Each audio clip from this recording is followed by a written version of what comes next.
Hello and welcome to another Truth Proof live stream. Hi, Paul. How you doing, Les? All good You, again? yeah, you're looking well over there in Bridlington, East Yorkshire. Well, I've got to do. Just give me 1 second to silence that. That's all good, and away we go. Yeah, Yes. a good day again. Done a bit of filming, haven't we? So Yeah, the we ball got out. rolling. Yeah, I mean the weather's been. We get the tail end of a hurricane, and but today the weather picked up, and we did get out filming, which was pretty good. Absolutely. So that's for Wolflands 2. That's the working title. Oh, well, no doubt that's going to change. But yeah, all good. We've got an absolutely amazing guest tonight. I'm really, really looking forward to speaking to this fella, Obviously, there's been the banner up so people know we're going to be talking to, and he's such an Brilliant. Interesting man. But And before we get to him, Yep. let's just have a look who's in this chat. And as you know, people, I can only say names that I can see, so don't jump all over me if you don't get your name mentioned. But it's Abe Blackmore. We've got Sky in again, Harry Pay, Deb Shaw, Twitchy Curtin, Sober Carper, Bridget Van Den Bosch. We're good to meet you up on Cliff Tops a few weeks ago. UFO Nut, I think we're all that, aren't we? Rivington Pike, Beast, Fred Flintstone, Kevin Evers, Nickname, Jessica Pym, my daughter. Hi, Jess. Dave Bancroft, Ralph Winter, Alex Tomlinson. Oh, Thompson, apologies. So, The Revenant, always good. Outer Limits Magazine. And I'm Nigel Logan. Yeah, all good. And looking forward to catching up with you, Nigel. Gareth McCann. And I'm going to have to stop in a minute because we'll never get to guest, will we?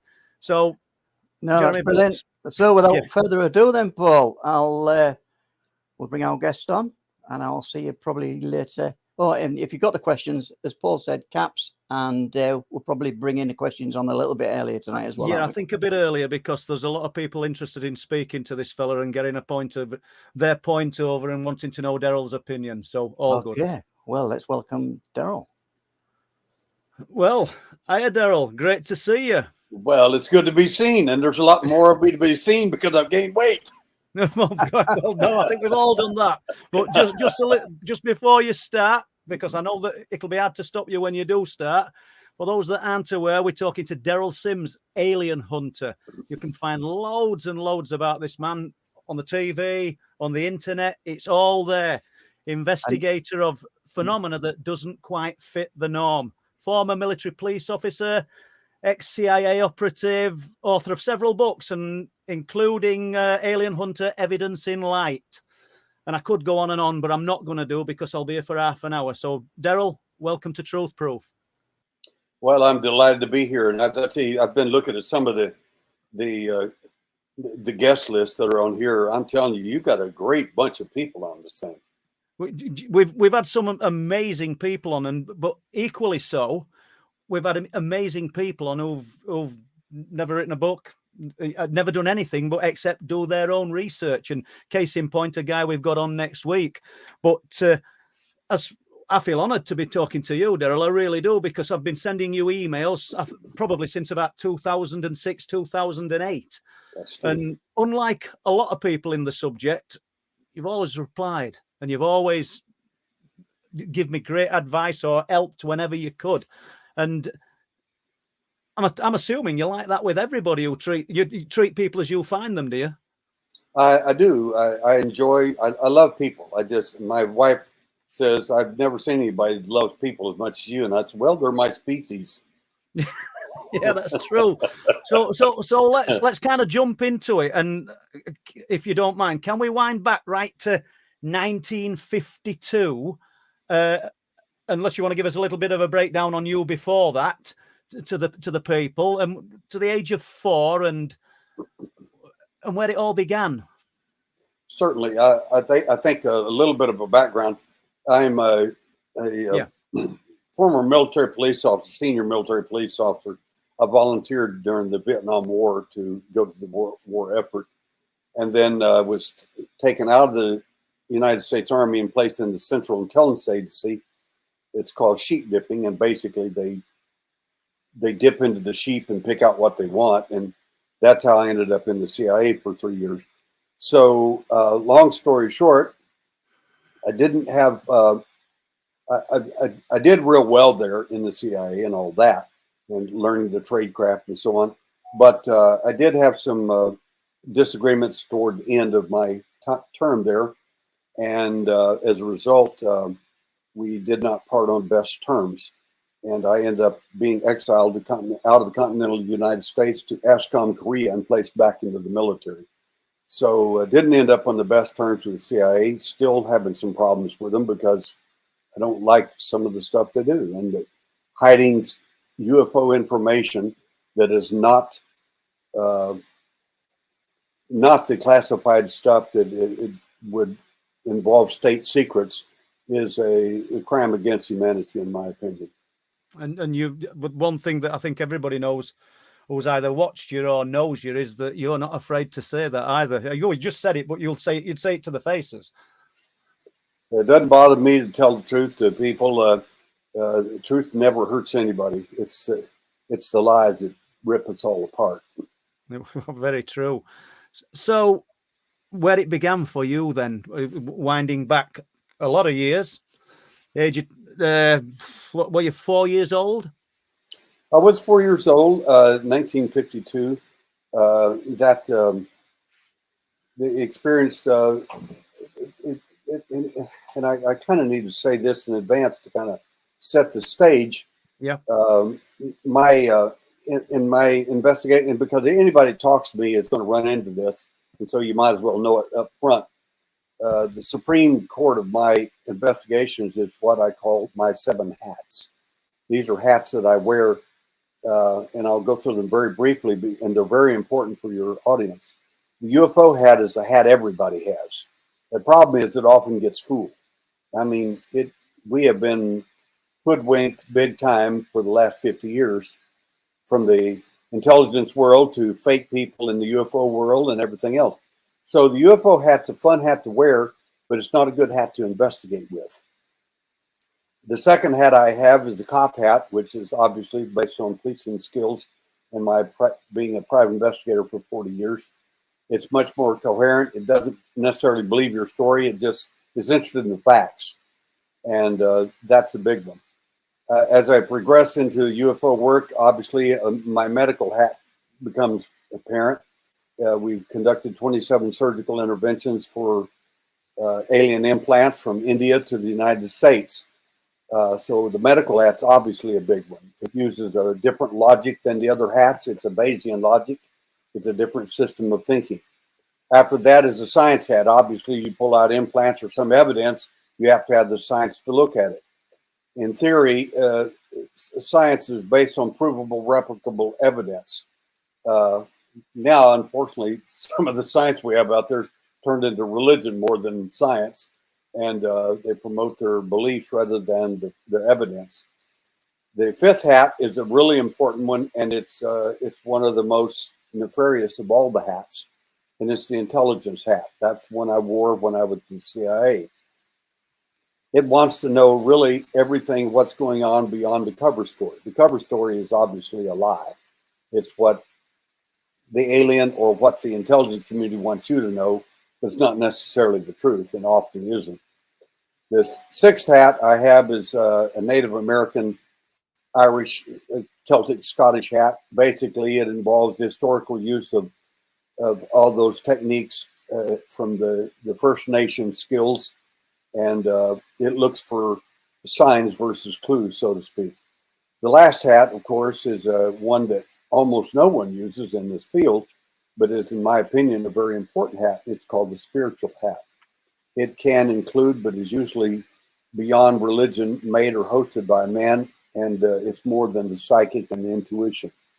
So having said that, the reason I mentioned the 7 hats is this. If when people ask a question, and they will during this time, when you ask the questions, I have to decide which hat you're wearing and which hat needs to be able to answer the question. Otherwise, you probably will be offended with the answer. Does that make sense? Yeah, in other words, if you're wearing a UFO hat and you want to, what do you know about the CIA? And that hat that asks that question isn't going to want the intelligence hat to answer that question, because you're going to get offended, because that answer is going to be bigger than your question. So it's not to trash anybody or down anybody.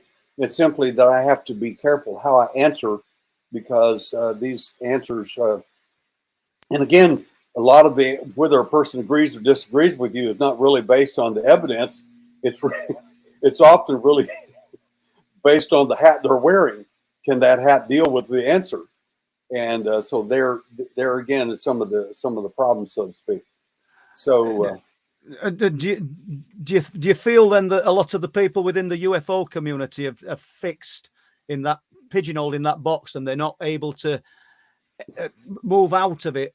But if you give them an answer that doesn't fit their criteria, doesn't fit what they're wanting to hear, you feel that you'll be offending people? Well, no question I will. For instance, like when people ask me, what do you think about Roswell? Yep. It depends on who's asking that question. Well, tell us what you think about Roswell. Well, I'll be prepared to be offended. Okay. Case in point, Roswell was a real event that really happened. It kind of is true what the government said, but not, because basically what cover stories are lies. A cover story is a lie that's told to people. It's told in such a way that it sounds, looks like, smells, and it to a lot of people will become the truth. If it isn't in the beginning, it will be.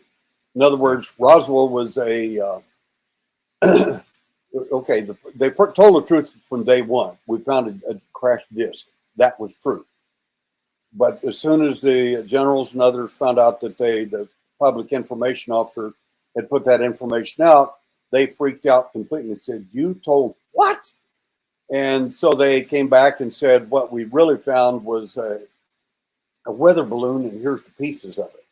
Well, that's been debunked a number of times. But my point is, there are 4 different stories about what happened at Roswell, and they're all from the military. Yeah. Now, it didn't happen 4 different ways. So what that means is there's 4 different cover stories out there. Which one do you want to buy into? The fact is, all 4 of them are incorrect. Okay. Every one of them. My personal view, and I can't prove it because I wasn't there, but my personal view based on 50 years of research is that Roswell was an intelligence operation. And the intelligence operation was constructed by the alien. And we got hoodwinked bigger and better than you could imagine. In other words, the alien program is not completely stupid. I mean, why don't they land on the White House lawn? That would be dumb, because half the country would believe you're here to eat us and barbecue us or do something bad. And the other half would be like the people in ID4 would be standing on top of a building with a big sign that says, "Here, shoot me first." It's not going to work. So half of them are going to love you, another half are going to wonder what you're really up to. So that didn't work. So the question is, if you're the alien and you want to know what's going on inside the intelligence community, how do you get into it? Well, the best way to do that is to let them capture you, of course. So what do? You crash your ship, or 2. In fact, 2 would be better, because you don't have to have, it doesn't matter how many aliens actually died. That's irrelevant, because they're like toasters. They've got a million of them. So all they need is for one of them to survive. And that happened. And we skillfully and with great masterful skills with our intelligence abilities took this being in and started talking to it and getting all kinds of information. What information that they wanted us to know. Absolutely. Where are you from? What are you doing here? Tell us the big one, and so on. And of course, they're not going to tell you any of it.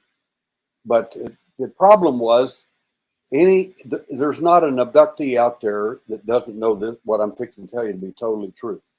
Anytime you're in front of an alien entity, he can download you so quickly. Everything you're thinking and doing and thought and have in your skull is going to be known very quickly. Now, when you set the top general, General Nathan Twining, down in front of you, what do you think he's going to do? Yeah. And then later that evening, or that whenever, another being will simply pop in upload the information from him, and he'll continue. That was going to be the next question. Yeah, we're going to say so. Yeah, he'll be the useful idiot, so to speak, the crash dummy, literally, that you are trying to feed ice cream and do stupid things for because you don't have a clue what happened. After a few days, the intelligence community finally figured out we got played. They really did. Yeah. So it's an interesting. Well, it's a great take on it, really, because, like you said, they wouldn't the most important general or military personnel that when entered that building and stood in front of the alien asked the questions, they wouldn't have meant a thing, would they? Because if in Derrel's world, if this is correct, they're just downloading all the information that's in that person's head and then transferring it to. But wouldn't they know that anyway, though, Derrel? Why would they need to get these generals in front of them? Why would they not know that? A great question. And this is one, again, it depends on who's asking and which hat needs to answer. The bottom line answer is simply the aliens don't know everything you think they do. Okay. They don't know everything. They don't. And particularly about spiritual things. But the most important thing concerning our discussion right now is the aliens don't know everything. The question is, why would you want to crash 2 ships in Roswell? It isn't because they can't drive very well. It's because they were actually crashed on purpose there. Yeah. And they might even allowed you to, quote unquote, assist by using your radar and other technologies that are woefully inadequate to do much of anything to a ship like that.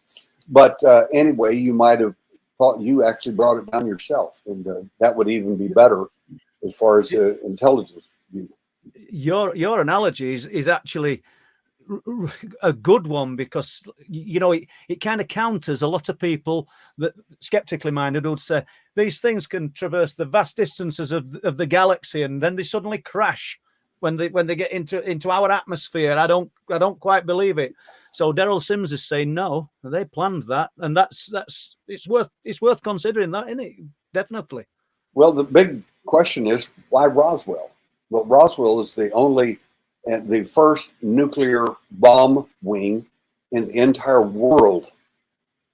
If you want to know about nuclear anything, where would you want to crash your ship? Right there. Yeah, the epicenter. Yeah, why not? Yeah, makes sense. And they've always, if you look at the study of UFO craft and over certain places like Maelstrom Air Force Base and other places, it doesn't matter.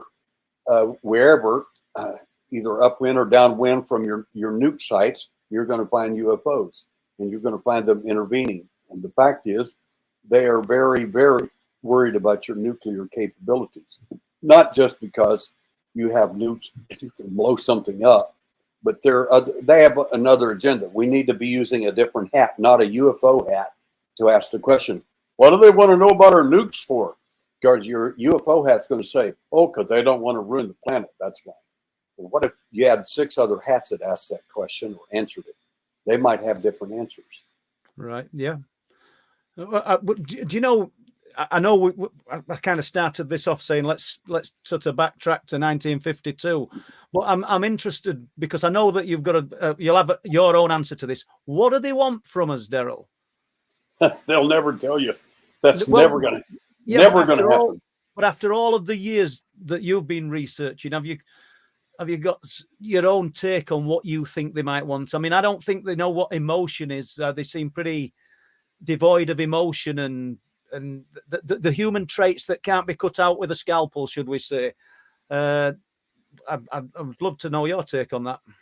Well, to begin with, I'll go back to the age 4 thing, if you'd like, and yeah, please do. Start with that and then move forward into the 6 reasons why I think they take people. When I was 4 years old, I was in my room, and you have to understand, I'm going to be telling the story from a 4-year-old. And not as an adult, because if I talk as an adult, we would have this situation that an adult, if you saw an alien walk in your room, you probably would say, "How?" or "Who are you?" or "You must be from Zeta Reticuli," or something like that. 4-year-old children don't do that. No. 4-year-old child, when he walked in the room, in fact, he was walking away from me. He was heading toward the wall when I sat up in bed and realized there's somebody in the room who shouldn't be here. And I realized that it was a skinny little guy with a large bulbous head. And I thought to myself, he's going to bump into the wall. I didn't know he had come through the wall and now he was leaving back through it. So that was a shock for me. And as I said that, he turned around immediately. I said that in my mind, he's going to bump in the wall.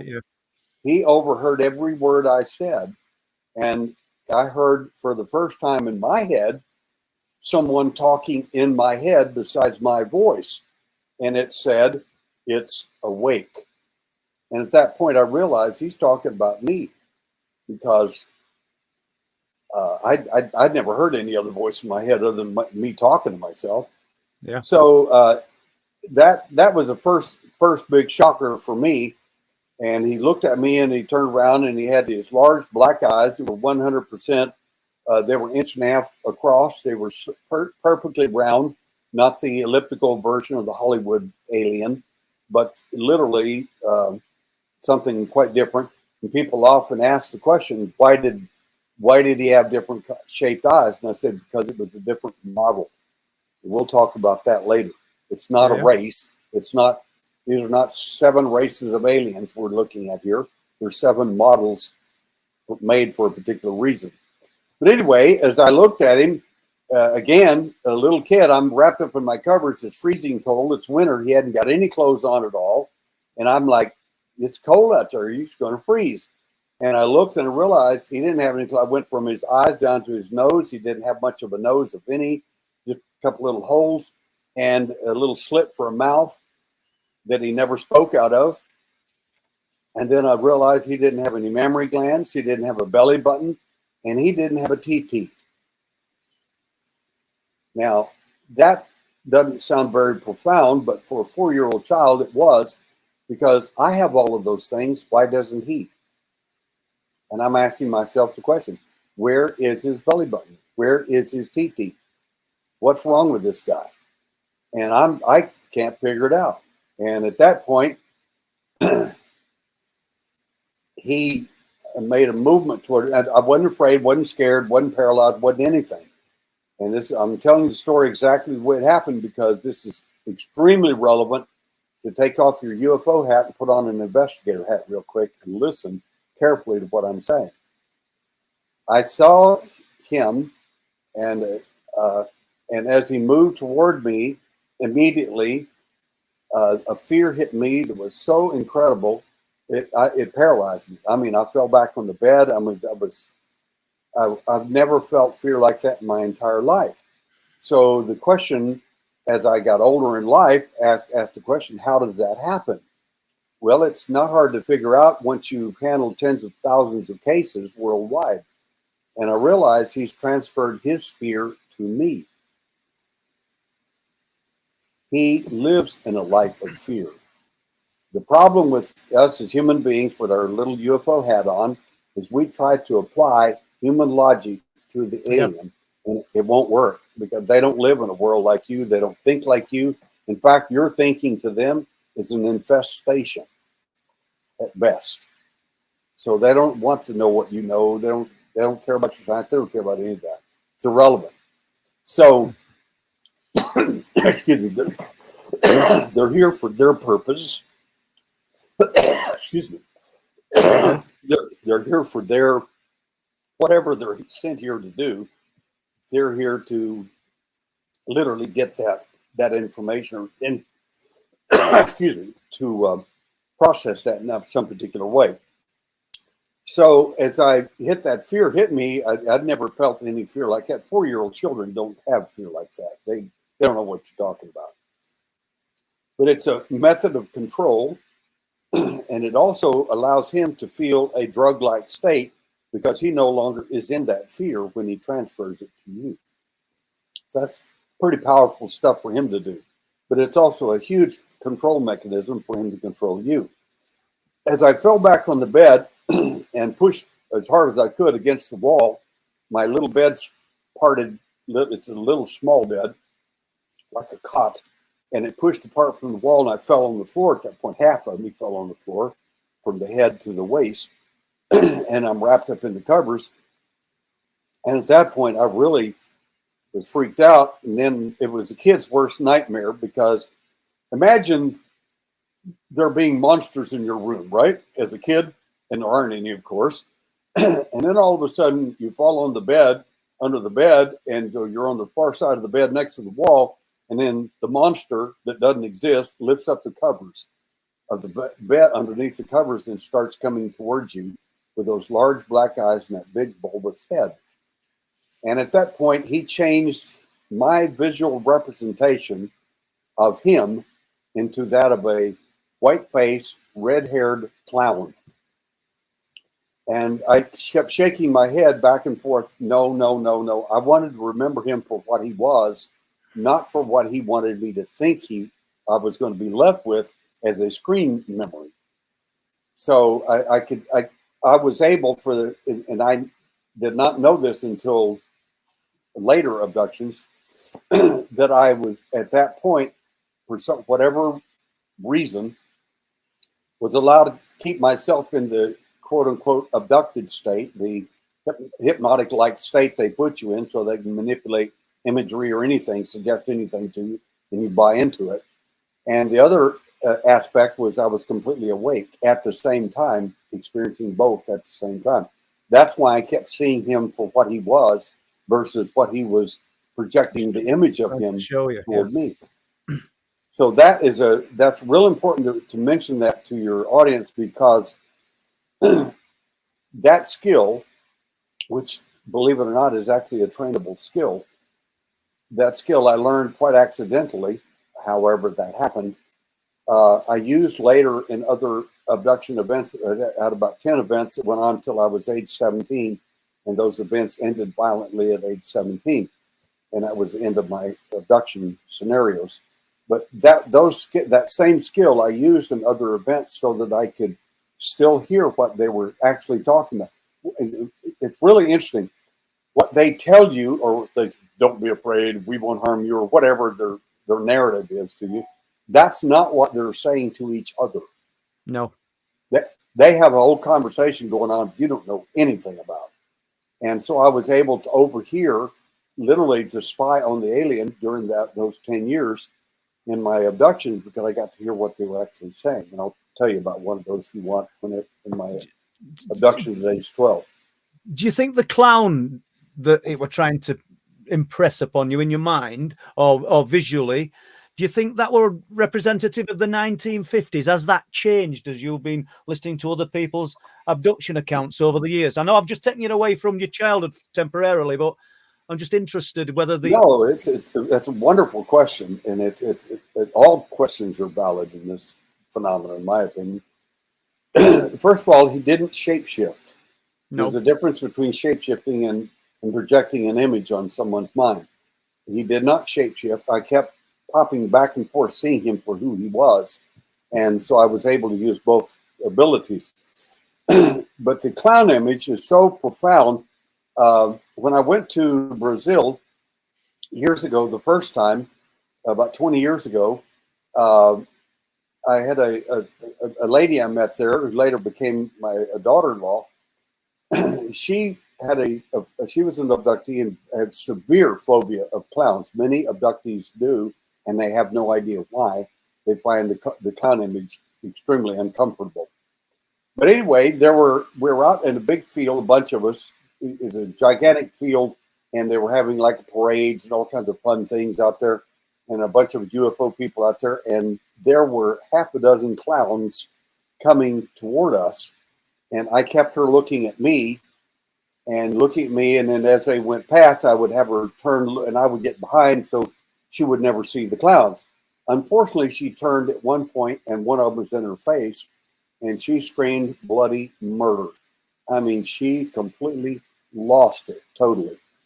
So the screen image of the clown is used often in fact, if you go to Steven Spielberg's movie where he talks about, they were talking about aliens and implants and things. I wonder where he got all that information.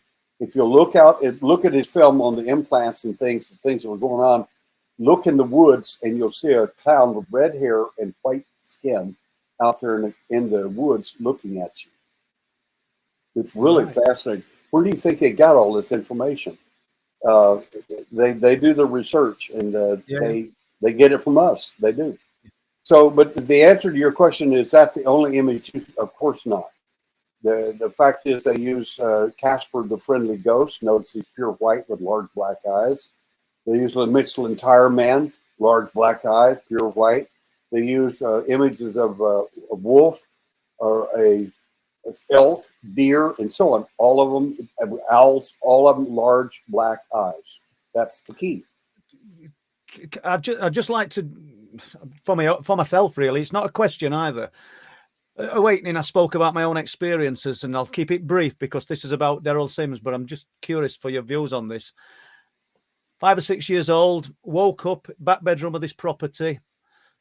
Summertime because the curtains are shut, but it's daylight outside, early hours at morning. I sit up and there's 2 tall ones and 2 small ones at the bottom of the bed looking at me. Similar to description to what you've given, except these eyes were the apple pip type shaped eyes. So I immediately looked away. I'm making it quick, this, guys.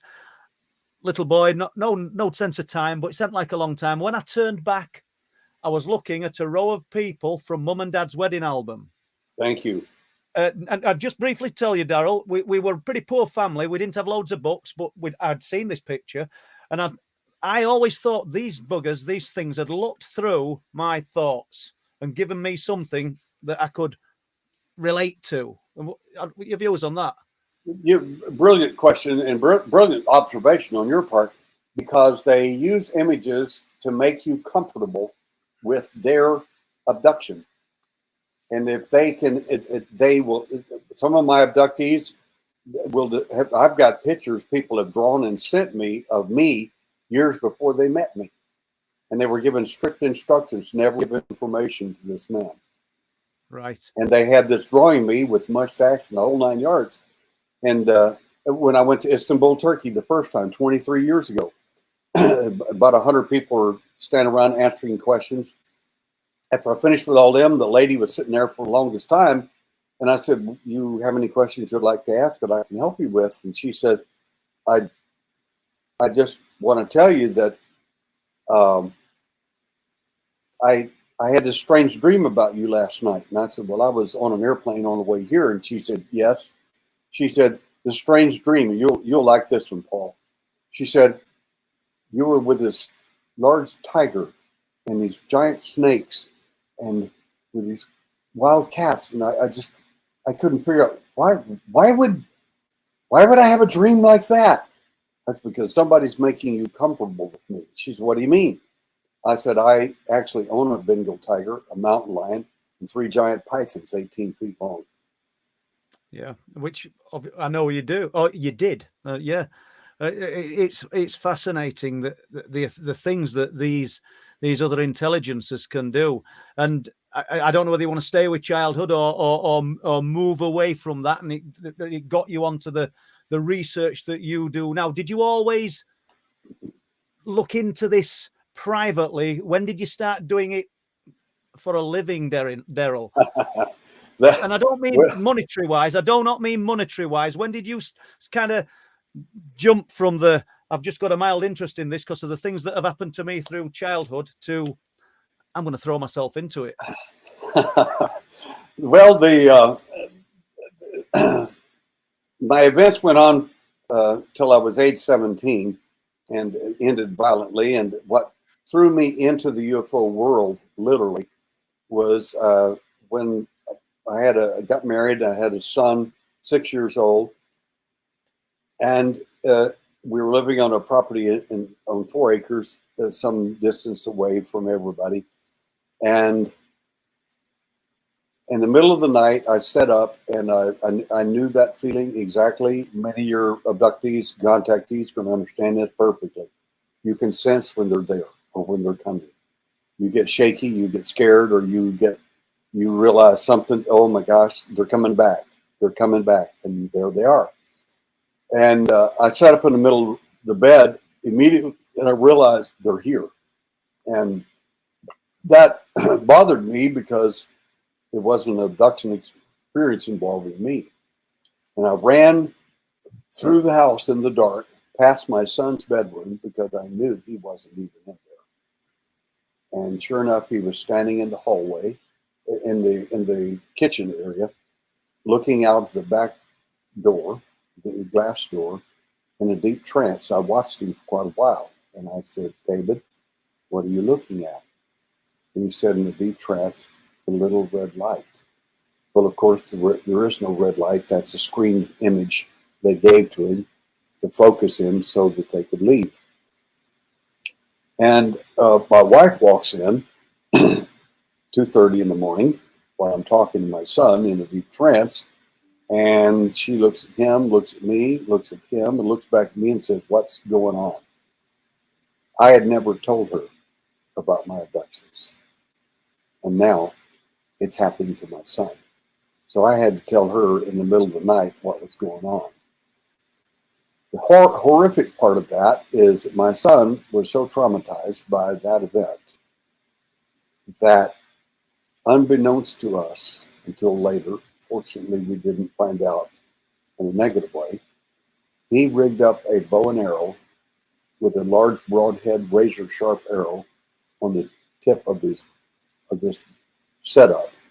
He rigged it up in front of his door so that if anyone ever came in there in the night again, they were going to be on the receiving end of a broadhead arrow, which you would use to kill a deer or a horse. Or an animal you're hunting, as an example, deer or elk, that sort of thing, a bear.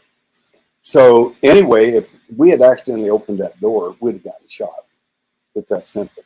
Yeah. That's how traumatized he was from that event. The reason that event bothered me extremely bad wasn't just that he got abducted, but I knew who did it. And I knew the particular alien involved, and I also knew the other entity was involved. And that bothered me to no end. And he wanted me to do hypnosis with him and do all kinds of things, and everybody did. Find out what happened to David and all that. And I said, I really don't want to know. I don't, because I knew. Yeah. I felt like I knew already. And it was worse than I imagined. So to cap this story, to make some sense out of it, in my last event, age 17, that encounter had nothing to do with the alien. I wanted to draw you back to that because you kept hanging on that line. It ended violently, and I wanted to know how. That particular event was well documented. They did not come to the wall, float in, and do all the wonderful things that happens in abductions. Two of the beings kicked the door open, and they're not aliens. Forget the word alien here, because that doesn't fit. They kicked in the door, broke the door, and we had an old styled barracks that we had converted into a home. And my mom and dad were literally in the next bedroom, didn't hear a word. I mean, you can imagine somebody kicking in your entire front door, breaking the lock falling on the floor, that kind of an impact, and no one even waking up, not even stirring. So we called that particular technique nuking the house, which means to us, everybody there gets nuked. They just go to sleep. They won't wake up. It doesn't matter what happens. Nothing, they're not going to know. And immediately I was subdued. And anyway, two other beings walked in, different than those two. And then a fifth one walked in. And the answer, people always ask this question, and some would get it over with early. What do they look like? I'm never going to tell you that. Why is that? Because by the time I finish telling you, it'll be all over the internet, and I'll get 500 letters by tomorrow morning saying, "Oh yeah, me too." So I've got a better way of doing that. One of the reasons we don't always tell all the information in a case, for instance, like in a murder case is a good example, is a woman gets stabbed to death. you'd be surprised how many people call in admitting to doing the crime. Yeah. Now, And all if of them you didn't keep kill them that out, woman. Yeah. So You know keep some what I'm details talking out. about. So you keep some of the details out. For instance, the guy says, I stabbed her. I killed her. I stabbed her with a butcher knife or whatever. Okay, what kind of a knife? What did it look like? So he starts describing. It's okay. Are you left or right-handed? And how many times did you stab her, once or twice? You know, I stabbed her twice. Okay. Well, the fact you stabbed 17 times with the left hand and you're right-handed Rules you out. Yeah. doesn't work. So you keep that information back for a lot of reasons. And I've done the same thing in my last event because the entities that showed up there were not the alien. So, like one lady said, "Oh, I know exactly what you're talking about." And I said, "Well, please help me out here. Describe them for me under circumstance." She said, "There was a great long table, and they were in white robes with long blonde hair, blue eyes." And I said, "Sorry, thank you for playing." You've been watching too much Star Trek. I said, the Galactic Council that you're referring to, they weren't there. Sorry. I said, you don't know what you're talking about. So it's that type of thing that keeps people from doing that. I have found, by the way, 8 people in my life who have been able to answer one of the beings that was there. Only one. And those 8 people, their lives have been forever altered. In other words, when you tell me, "Oh, I know all about that," I mean, really? And your life has not been altered as a result of that kind of contact? You're a liar and the truth's not in you.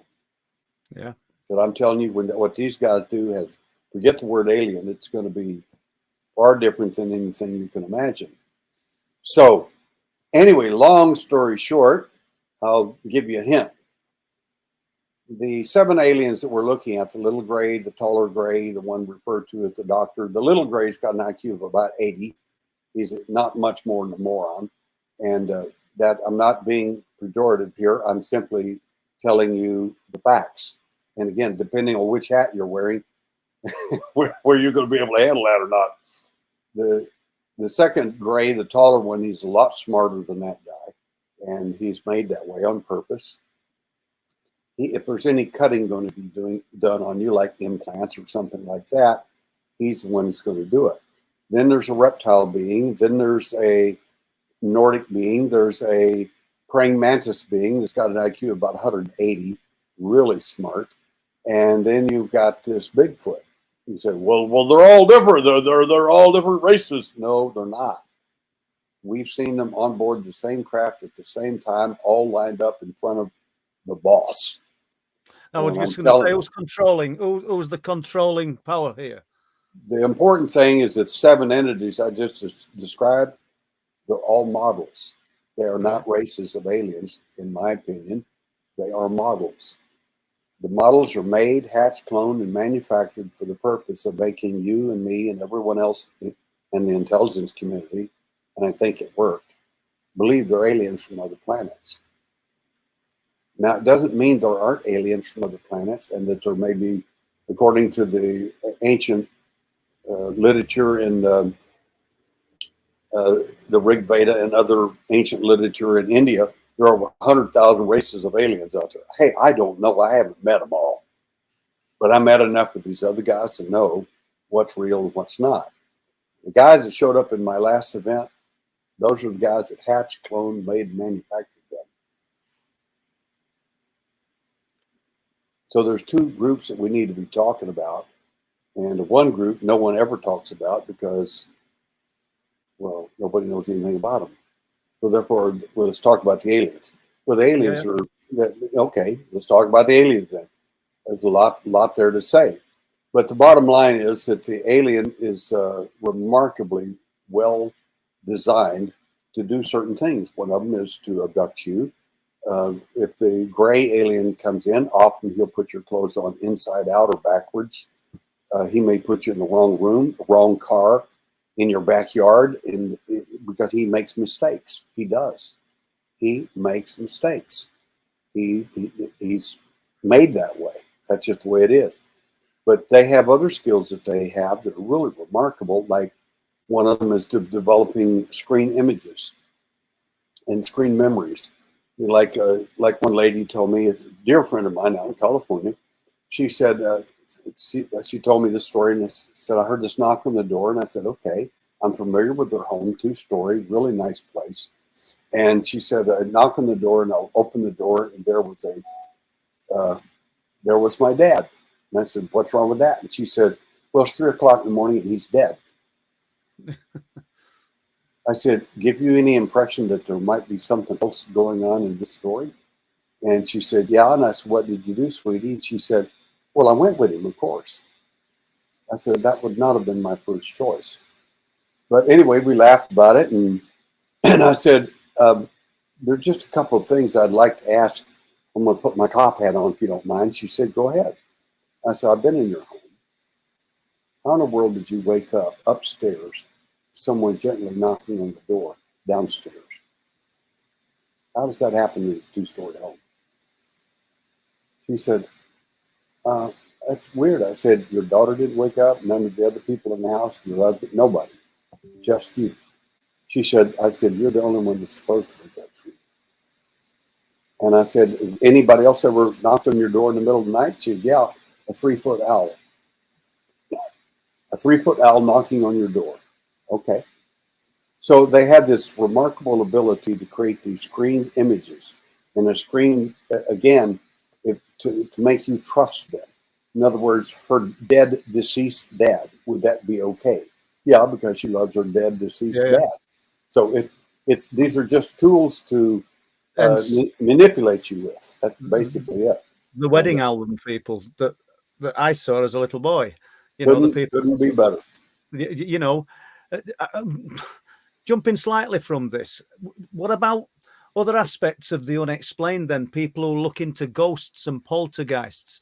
Do you think we're dealing with a totally different phenomena there, or are we dealing with the same thing, but it's applying its illusionary tactics to those people as well?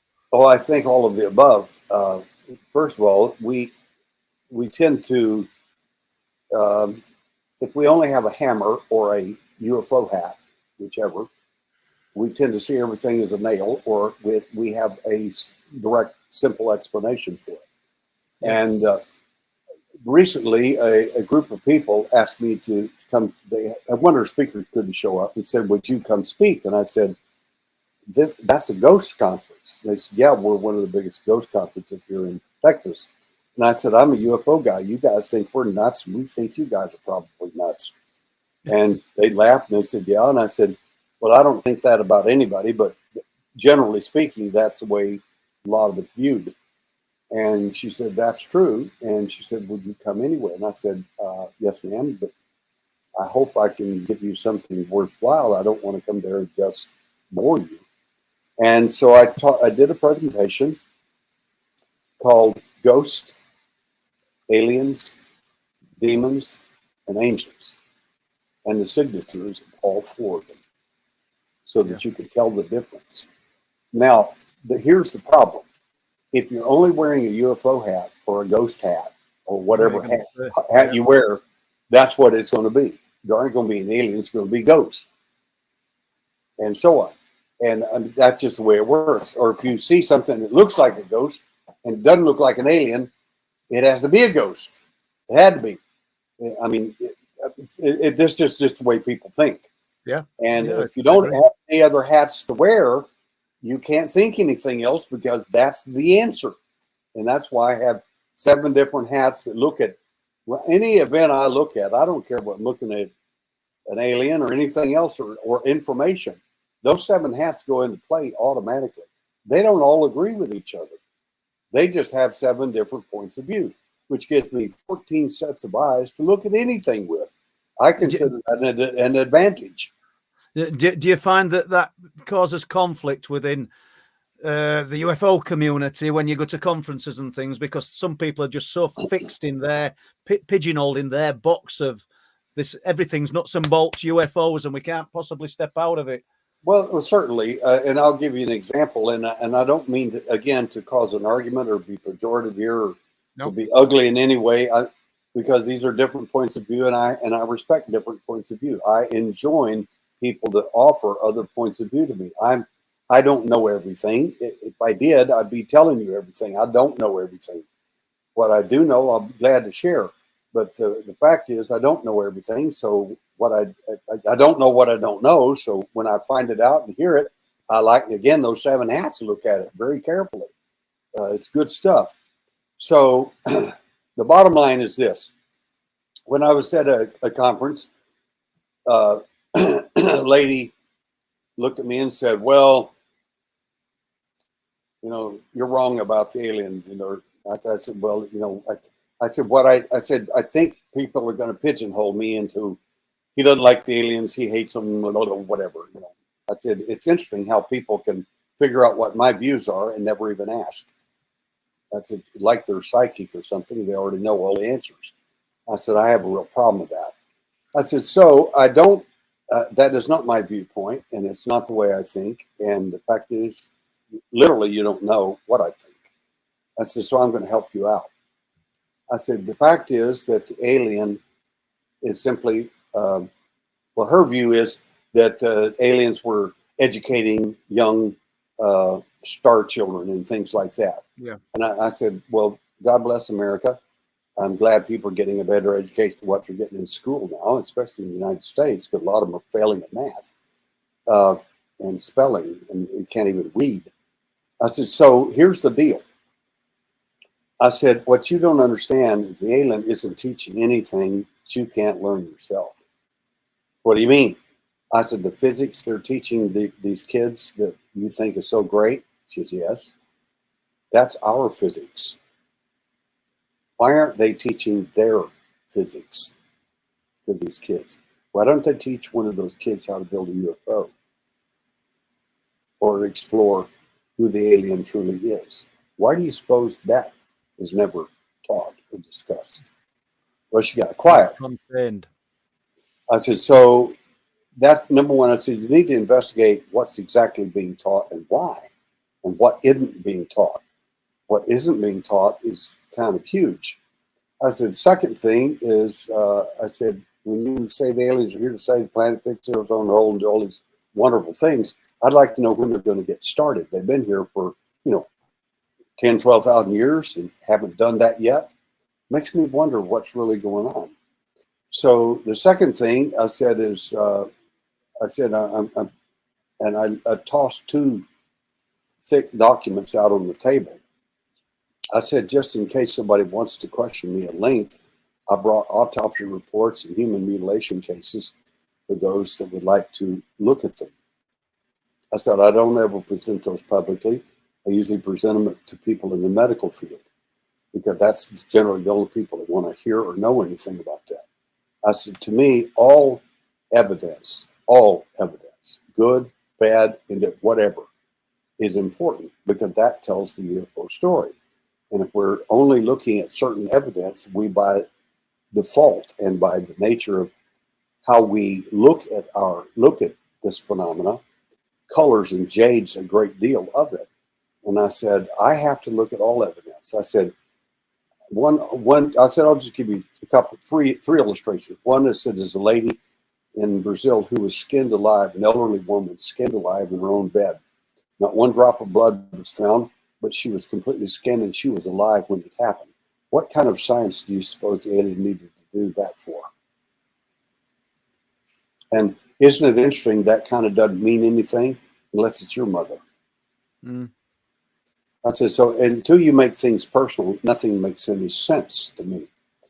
Second case, I said, I was arguing with a police officer years ago, a good friend of mine. He said all the mutilation cases are done by the intelligence community or the army or somebody. And I said, that's not true. I said, some of them are, and but that's not where they got their cues. And he said, well, you're wrong. I said, well, no, Ted. I said, don't make me embarrass you in front of God and everybody on the planet. He said, you've got a case, make it. I said, all right. And I gave him the case of tons of meat that fell out of the air. Some of it sliced, some of it's human. The hearts, lungs of human beings were found in that meat, tons of it. And he said, well, it still doesn't mean it wasn't the CIA that did it or the army. And I said, well, it happened in 1880. When do you think the CIA got started? He got quiet. I said, don't tell me my business. You just stick to yours.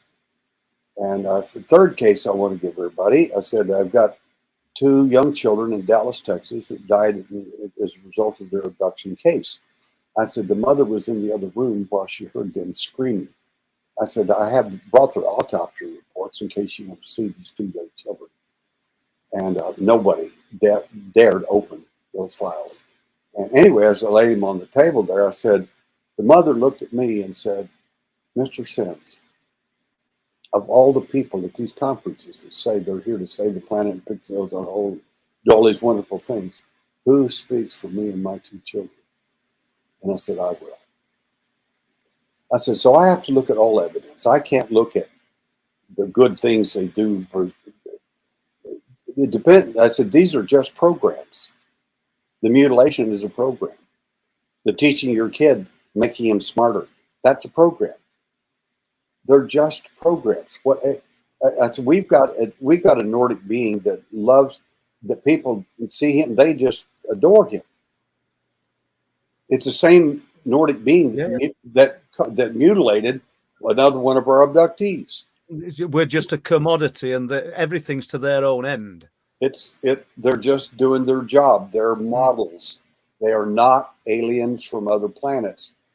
And to cap that whole thing, and then I'll shut up. In fact, a guy called me this morning, and I mean, boy, he was wanting to fight. And I said, all right, what's on your mind?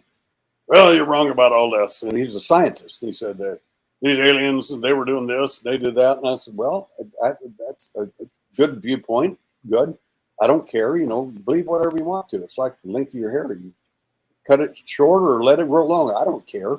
Dye it purple, green, and stripes. I don't care. It doesn't matter to me. Doesn't change anything.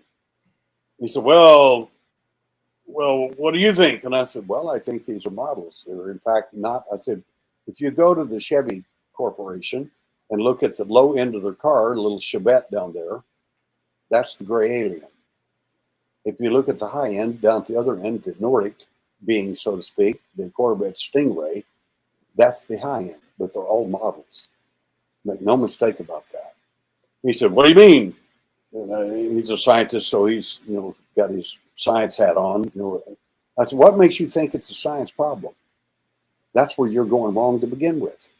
It's not a science problem. It's an intelligence problem and a spiritual problem. And if you don't have either one of those hats, you're already lost.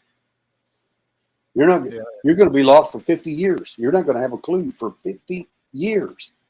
So anyway, he said, well, give me an example. I said, okay, thank you for asking. I said, let's start with the reptile. Where in the world would you get a reptile alien? Well, if the DNA, I said, the DNA of every one of these beings comes from planet Earth. I want you to understand that. I said, let's look at the reptiles. Where would you get reptiles? I don't think you're going to get them on Venus. Probably not Pluto. Probably not on Zeta Reticuli. However, we have thousands of species of aliens that you could make a transgenic being out of easily on this planet. And I said, well, historically, I said, listen to me carefully. You're not paying attention. I said, even if you take the Bible, 3rd chapter of Genesis, what walks into the Garden of Eden to meet Adam and Eve? What met Eve first? What was the very first thing? I said, I'll give it to you in the clearest Hebrew language. It looked like a dragon. I said there are 3 descriptions of it in the Hebrew language, but my point is, it was standing upright and it looked like a dragon. It was a reptile. I said, that's curious, isn't it? I said, the second alien entity we're talking about here is in fact the praying mantis. Where do you get praying mantis DNA? Probably not from Zeta Reticuli, probably not from the moon, but we have hundreds of species of praying mantises on planet Earth you can choose from. And where would you get Nordic DNA? I'm going to take a wild guess here, probably from Norway, I don't know, maybe. And where would you get Bigfoot DNA? I said, well, that's not an alien. I said, you ask a question. Do you want me to answer it, or do you want to answer it for me? He said, okay. And I said, Dr. Melba Ketchum did DNA analysis on the Bigfoot samples that she was given. This was done in Nacogdoches, Texas, not far from where I live. And she found two remarkable things. First of all, which no one was surprised of, it's a simian. It's an ape-like beast. No surprise there. The second thing she found was rather stunning. My wife laughed and laughed and laughed. She said, your thesis on these entities being made, hatched, cloned, manufactured, it's flawlessly accurate so far. I said, guess what she found? She said, what was that? And I said, modern human woman in the Bigfoot. That was his mitochondrial DNA. Yeah. So that was really interesting. How do you get a Bigfoot and a modern human woman? Not an ancient human woman, modern human woman. It's called a transgenic being. It's the mixture of two or more species to create a separate being. I said, then I went to my friend, a Native American buddy of mine who passed away recently, Cliff Mahooty. And I said, we were driving around for hours. And I said, Cliff, I said, tell me about the gray alien. Who are they? And he said, they're the star people. I said, don't talk to me like I'm white. Don't you treat me like I'm white. I'm a native as you are. And he says, oh, they're the ant people. They come from inside the earth. And I said, isn't that interesting that you give white people an answer of the star people come from the heavens, and yet you tell me they come from inside the earth?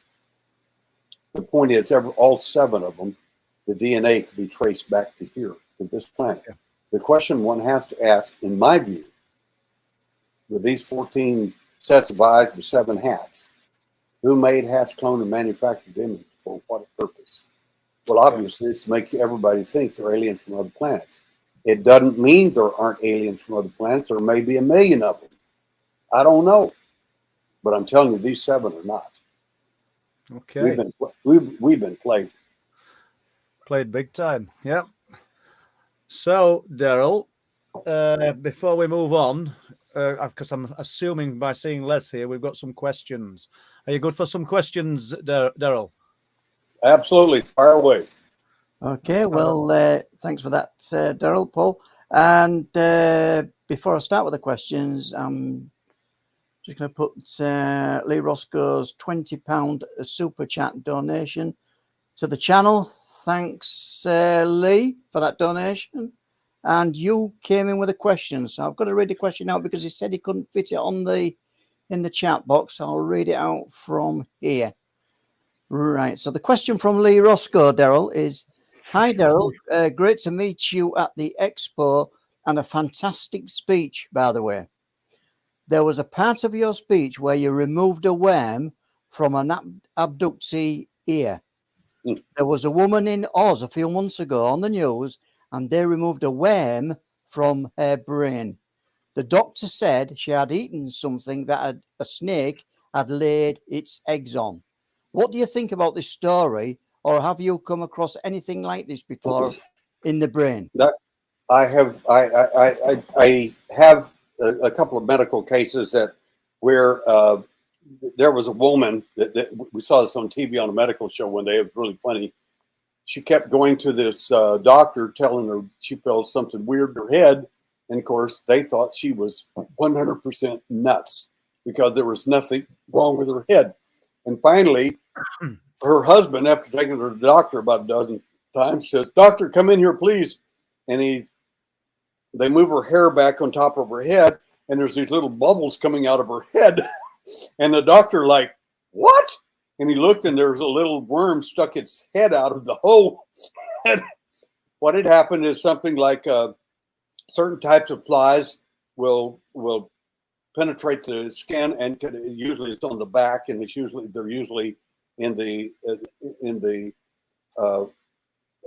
tropical or subtropical weather where this happens with these type flies, and they'll lay an egg, and I mean it literally will have a good sized worm. Anyway, they pulled the worm out of her skull. It was living between her skull and It's really weird.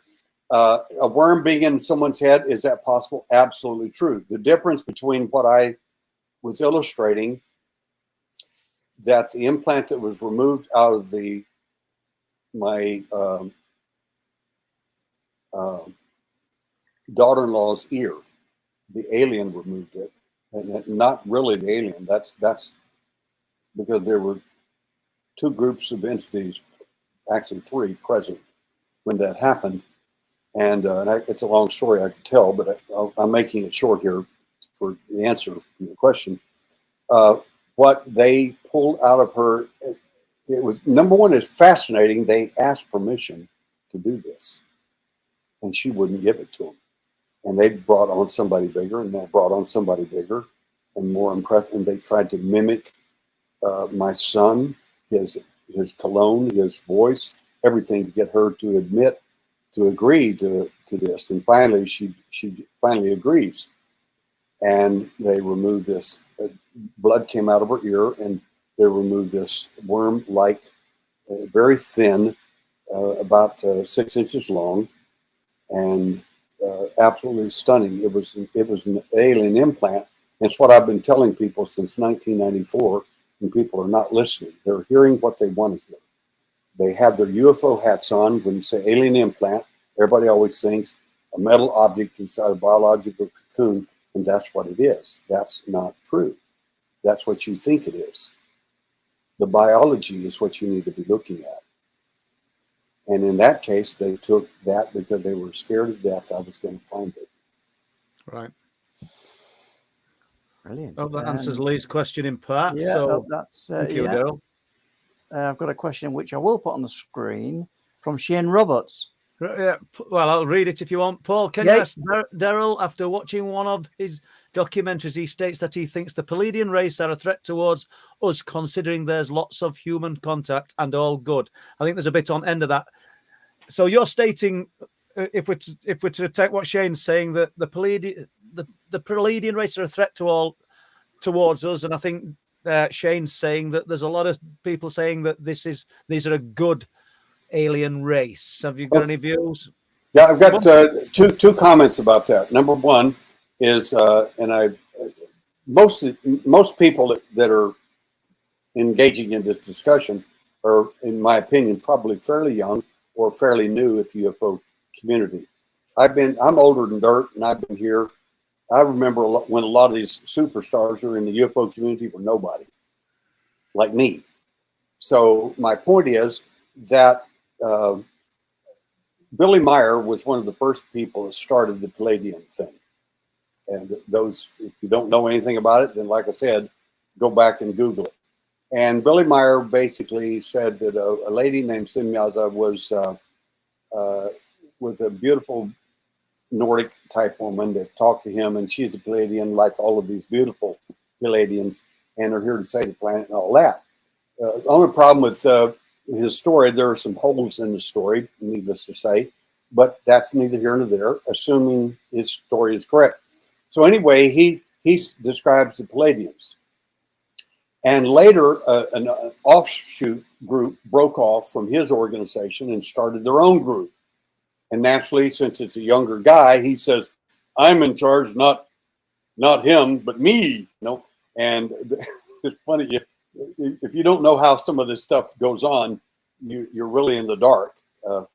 So this guy out of Florida, and I know him personally, he said he was telling about the Pleiadians tell me the big truth now. They're talking to me, not Billy Meyer, but me. I'm the big star.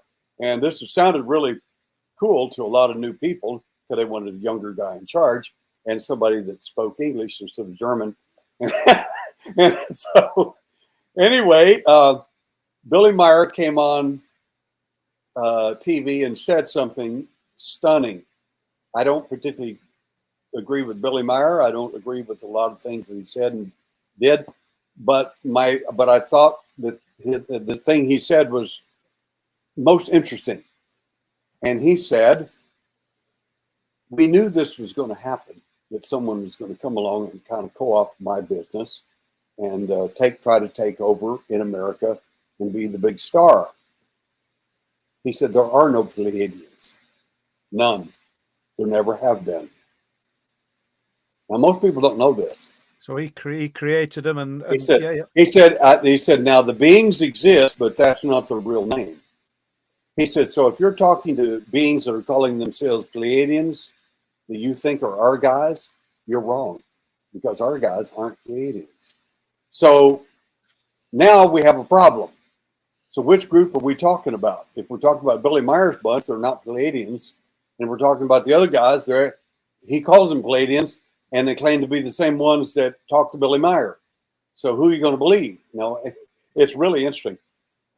So again, it goes back to the how many races of aliens are out there? Well, the aliens we're really referring to are the Nordic styled beings, and they are not the Pleiadians. I assure you they're not. And if there are any Pleiadians, I'm sure they'll take issue with the Nordics doing this. But my bottom line is simply this. I'll answer it one other way. A TV producer,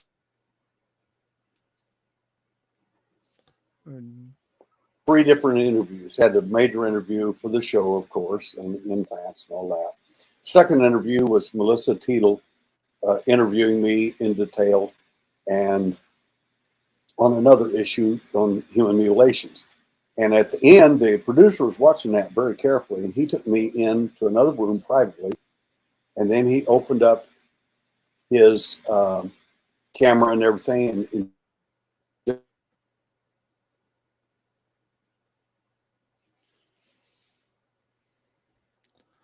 Seem to have lost you there, Daryl, for a moment.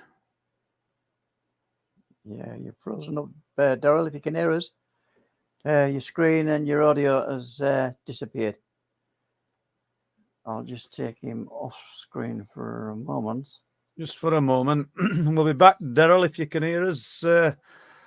We'll give it another go in a few minutes. Or yeah, and the other questions obviously are relating to Daryl's experiences and knowledge, and so. Well, I'm assuming that they're directed towards Daryl as well, so we shall hopefully. Yeah, they're intended for Daryl. Yeah.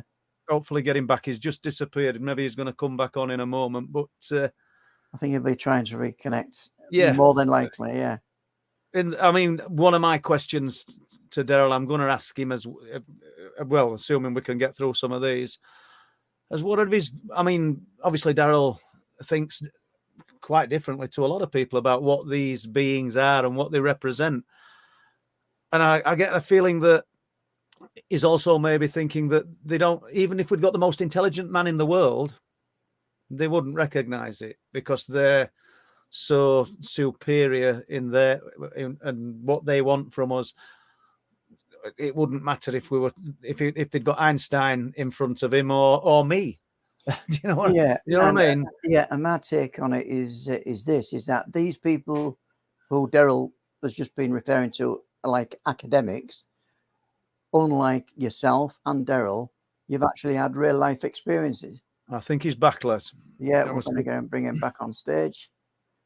There Excellent. We go. Oh, there we are. I don't know if it was your internet or mine that kicked off. I don't know what that was. It just froze for a while, Daryl, but all good. And okay, I've still got some more questions, guys. If you're good question. This one, I think, from Ronald Booth. Has Daryl come across any cases of bedroom/car, etc. abductions of people not being returned? It's a great question, and a very valid one in this day and age. Most of your audience are probably familiar with the work of David Pilates concerning missing people in parks and places like that. And I confronted David Pilates several years ago. I said, David, I said, I'm really good at memory recovery. And I said, some of these people get brought back and they have virtually no memory of it. I said, I would like to work with these particular people and see if we can recover that information. And he thought it was a great idea. but never followed through with it, which I don't know why. So anyway, I'm going to be looking for these type people myself because I think that memory can be recovered, and I can give you illustrations of that. But the bottom line is, it's kind of hard to say who didn't show up. In one sense, the word you can, because if my brother, as an example, was abducted and he didn't show up, we might use him as an illustration. But generally, people get brought back. Oh yeah, and we wouldn't necessarily ever be able to say 100% it was an abduction, would we? Exactly. Not in the sense that we're talking about. That's exactly correct. It would be difficult to make that assertion unless, again, the person showed up 2 weeks or a month later and with no memory. And again, I could work with them and uncovered that information. Then we might be able to really go somewhere. Move forward on it. Yeah. Yeah. Good point. Okay. I've got a question for Daryl. From Rebel Heart, would he explain what a download is for me, please?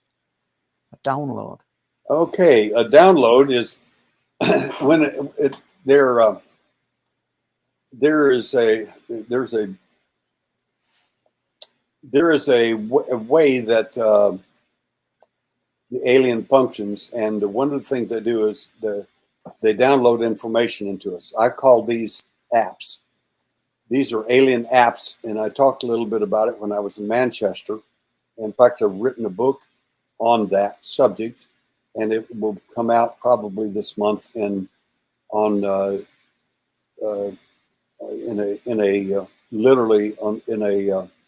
what do you call it, a readable Kindle, a readable format. Yeah. So because I wanted to be able to put a lot of pictures into it, which I can't with books, and books cost a lot more. So I want to do something quicker, faster, and stuff that people can get in there and get part of it. So that's kind of a big deal.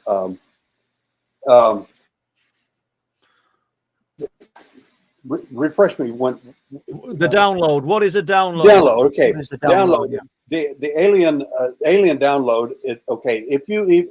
Everybody's, a lot of people think that if they've seen a UFO or been in a UFO or been abducted, they have an alien implant. You don't.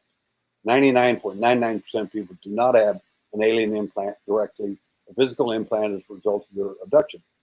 The bottom line is that the alien, I don't care if you've seen a UFO, been close to UFO, watched whatever, there is a download in you automatically, at least one, usually there are several, and these downloads do and construct different things about your existence. And I'll give you an example. A download is something that the alien, like in a computer, you download something. Like if somebody hacks your computer, downloads something into it you didn't know about, it'd be like the same thing, except the alien is doing it. And are they sometimes triggers for the future, things in the future? They can be triggers for things in the future, but generally speaking, and I'll give an example from Manchester Conference. There was a young girl there, 21 years old, a blonde girl, standing there as pretty as she could be with her dad. And my wife and everybody was standing there listening. And this young girl says, well, I don't know if I was abducted or not. She shows me these pictures of possible contact. And I said, that's fascinating stuff. And I said, it's anecdotal evidence that you, in fact, may have been in a contact experience. And she said, oh, well, how you kind of know that? I said, well, one of the things is one of the apps that the aliens download into us immediately, almost everybody, is you will destroy, hide, or ignore your own evidence. And she said, what does that mean? I said, will you go get me an x-ray? And immediately she looks at me and said, no. And I said, one of the primary apps they download into us is you will destroy, hide, or ignore your own evidence. Will you go get an x-ray for me? And her father's stunned looking at her. She says, no. And I said, I'm going to put a different hat on for a moment. I'm going to put my cop hat on. And I got in her face and said, I want you to go get an x-ray. And she finally says, Okay. But she still hasn't done it to this day. My point is that we destroy, hide, or ignore evidence. That big box of evidence I carry around with me, that box should be as big as a giant truck. But the fact is, you can't hardly get any evidence from any abductee because they destroy it, hide it, or ignore it. You're so right, you know, and that across the board, people take this to the grave. That really brings us nicely on to the next question, actually, because Gavin, still crazy, is asking, hi, what's the best evidence you have come across regarding aliens? It depends on which hat are you asking. Well, let's ask the detective hat. The what? The detective, the guy who's going to look into this. Sure. With the cop hats, it's going to have obviously a different answer. Intelligence hat has intelligence answers. So the cop hat answer is going to be something far different. It's going to be looking at evidence that I could take to court. No. In other words, if I tell, the lady asked me last night on the internet, she says, well, I think this, I think that. And I said, well, those are great thoughts, but that's just thinking. That's not evidence, my dear. And she's, what do you mean? I said, well, I can't go to court with, Your Honor, I think that person committed murder. That's not going to work. You want evidence. You better walk in there, but they're going to throw me out that front door. I can't go in and say, I know this because I think that. It doesn't matter what I think. It only matters what I can prove. I said, so if I claim abductions or whatever, I have to have evidence of that. If I claim alien implants, I better come up with some surgeries at some point. And I have come up with 27 of them to date. In those cases, I can take to court evidence from Los Alamos, New Mexico Tech, York University, Royal Society of Chemical Engineers, and other places that have looked at my evidence and peer reviewed it. And I can say for a fact that evidence will stand in court. So alien implants of the first surgeries we did will stand up in court. That's great evidence. Yeah. And we can't argue with that, Daryl. Yeah, and obviously we don't need the UFO hat on. You know, that's just one. Well, anything. What's a UFO hat? Be anything. Could be anything. Doesn't matter. Well, you know, when the guy asked the question, I'm thinking, well, I know. Ultimately, you're going to look at it from the sort of clinical detective type work. If you're looking at the best evidence of aliens, and that's why I threw that hat at you, should we say. Didn't know we'd be talking about hats today, Daryl. So we got another question, Les. Yeah, sure. Mr. X Indeed is asking, I would like to know more about Daryl's research into the implants because their composition is highly intriguing indeed. Well, maybe we could talk about that after this bout of questions, if that's a place you're happy to go, Daryl, yeah? And a very similar question. The sober camp, has Daryl ever found any implant evidence on himself? Actually, maybe that's one you could answer now. Yeah, how I discovered alien implants was in 1960 at age 12 years old. Now, this goes back to the statement I made previously that I'm able to throw myself into a state when they abduct me where I can be conscious and remain in my altered state as well, so that they literally think they're totally in charge and that I can't do anything. I'm not hearing anything. The fact is I am. By that, I simply mean in that abduction account, I was 12 years old. Right in the middle of the night, I woke up. And woke up's not even the right term. I was switched on, and I heard my mother's voice, which makes no sense because she's in the other end of the house, sleeping with my dad, and the door shut. How could I hear in the other end of the house perfectly clear? And she tells me, Daryl, go outside and look. There's a new star in the Pentine. The Pentine is supposedly it doesn't exist. I'll tell you that right off. but I knew that it did exist, and that was placed in. That's a download. It's as if it's truth, and it doesn't matter what it is or not. It isn't. But I knew it was real, so I walked out the back door. It's cold in the winter, and I look out the back door, and there's a huge light out there on the horizon. This is in Alamogordo, New Mexico, right outside White Sands National Monument and Holloman Air Force Base, that sort of thing. White Sands Proving Ground is, in my opinion, probably the most, if not one of the most important places for UFO and other material in the world. It isn't Area 51. It's White Sands. But I mean, you can go to Area 51 out there, and it says, "Don't come past this fence." You know, that's okay. You go out in Alamogordo, between Alamogordo and Las Cruces, there's a huge sign on each side of the highway before you get to White Sands Proving Grounds, and that huge sign says, "Do not take out a camera.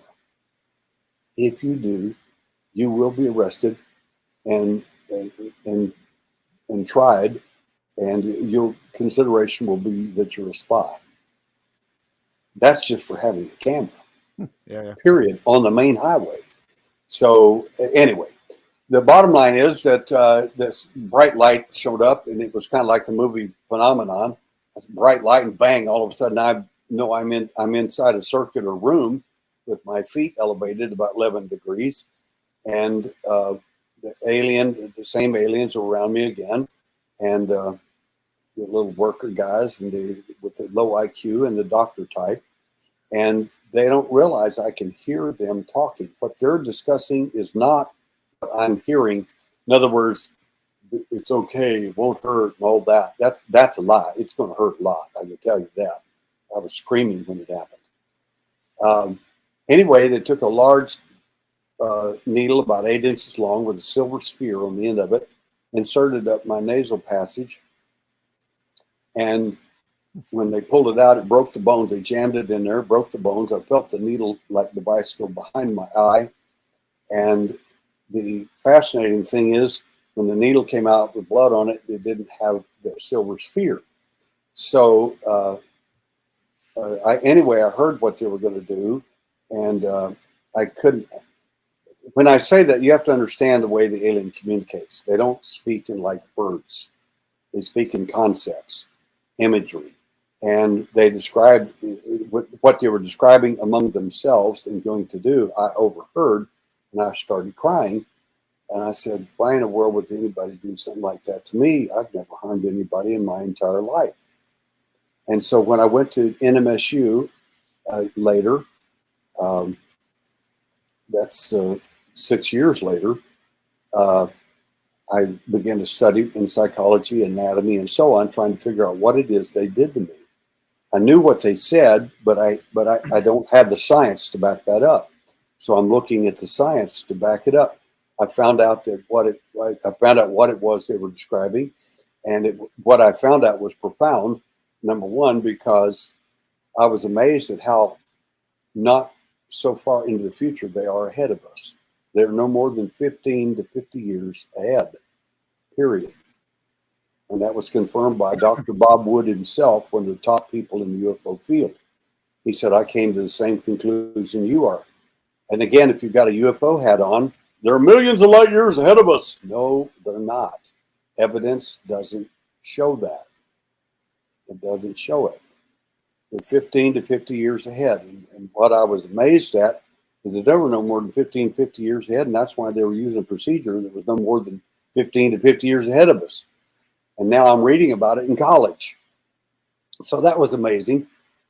And that particular, implanted object later was removed, in my opinion, by the alien, because I later had CAT scans and all kinds of things, MRIs and so on, and no object was found in there. I did find a young man who told me about the same identical experience. And of course, when people tell me that, I generally think they're making it up.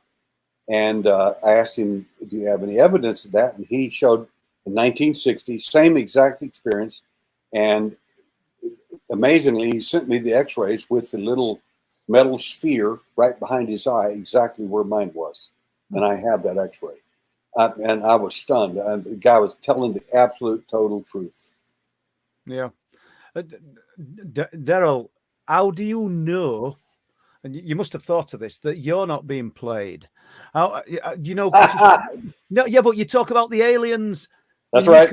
They're not speaking as in we would hear it verbally in his mind. They're doing it with images and things, but they're doing it from a human concept. Why would they do that if everything that is alien to what we know and understand? If I don't necessarily mean you're going to have the answer to that, but I'm kicking it in my head. Why would they be talking in terms that an imagery that we would be looking at as humans if these beings are alien?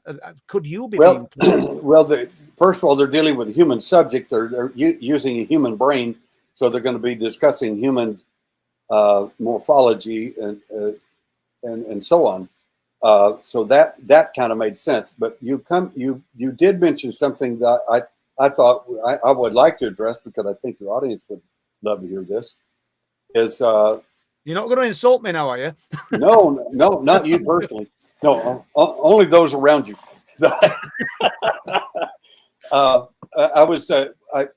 My media lady, who has worked with me for about 30 years, how I met her was at a conference many, many years ago in California.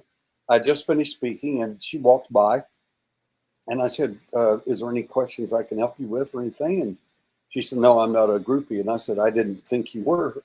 And she said, you said something up there that was profound. And I said, well, tell me what it was, because I need to hear something profound.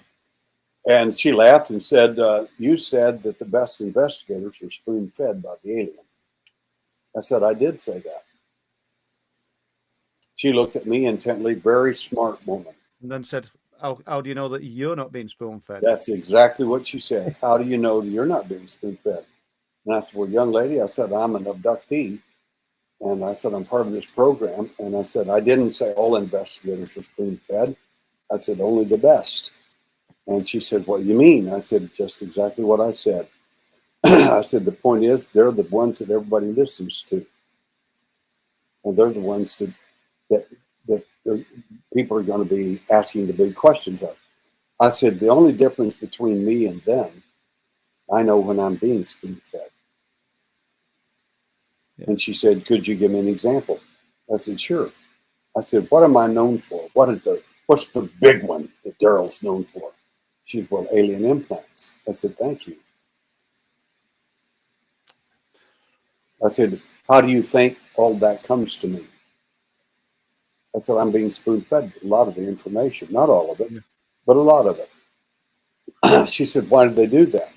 I said, the purpose is to give you red herrings to get you off track of who they really are.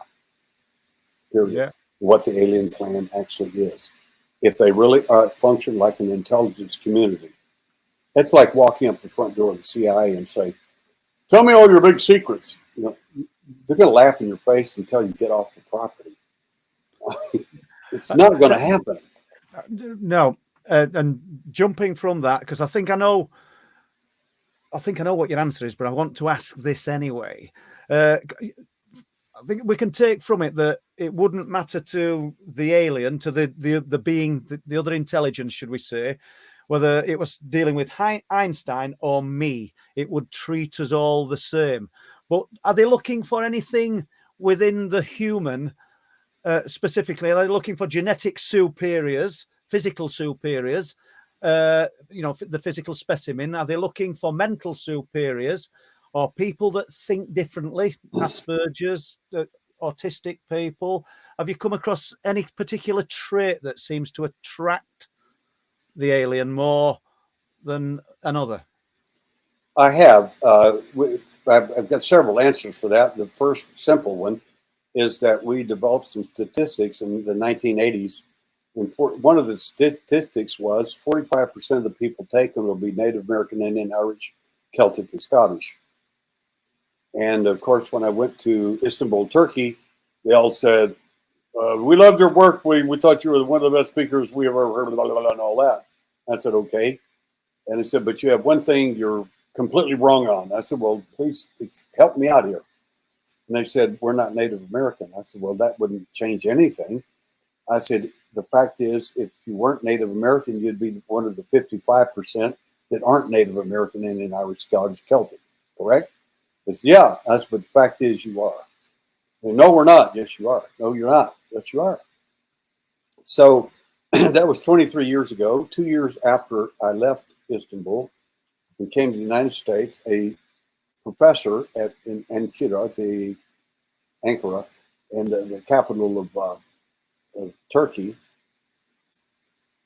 came to the United States and did DNA testing on certain Native American tribes in the Northeast.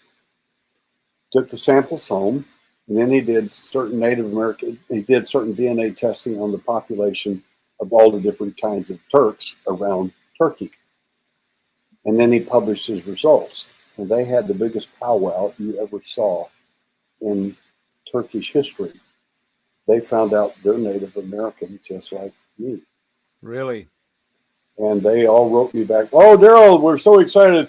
Thank you for telling us that you're right about your statistics. I said, my statistics will stand regardless of what you think. That's what you people don't understand is you lived in teepees just like we did. Really good, fascinating, and the missing people. No individual cases, but does the research show that particular ethnic background points to some of the missing people in the national parks? I don't have access to that data. I would suspect it would. It'd be interesting, wouldn't it? Yeah, it would. It would. And like I said, David at that time, for whatever reason, then of course he knew my view is that a lot of these cases are UFO related, and that's all there is to it. And then later, about a year later, he came out with a book that says all these missing people are a lot of them UFO related. I thought, okay, that was interesting. But there are 6 reasons why they take people in general. I think your audience might be interested to hear that if you'd like. Yeah, please do. There's 6 reasons. There are actually 7. But I'm going to describe 6. 6 reasons they take you. I mentioned this. Dr. Carla Turner was still alive in 1995, I think it was, doing a presentation in Las Vegas. And she and Michael Lindemann and others that were bigwigs back then were sitting in the audience. And I said there are 6 reasons that the aliens take you. And you are one of these at least fits you if you're a real abductee. And I started talking about that, and some lady, really obnoxious woman, stood up and screamed at the height of her voice, says, "Prove it!" And I said, it's hard for me to prove because I can sit here and tell you about cases after cases, but based on the tenor of your voice, I don't think that you would believe anything I said. So I'm going to use myself as an example because I can back up what I say. And she said, "Prove it!" And I said, okay. I said, 2 of the reasons are science and technical. I said, the alien has no interest in you being Einstein or anyone else. They could care less. Einstein and mechanics is so far behind where they're not using that. That's not the tech. That's not the science of the day for them. It's not it.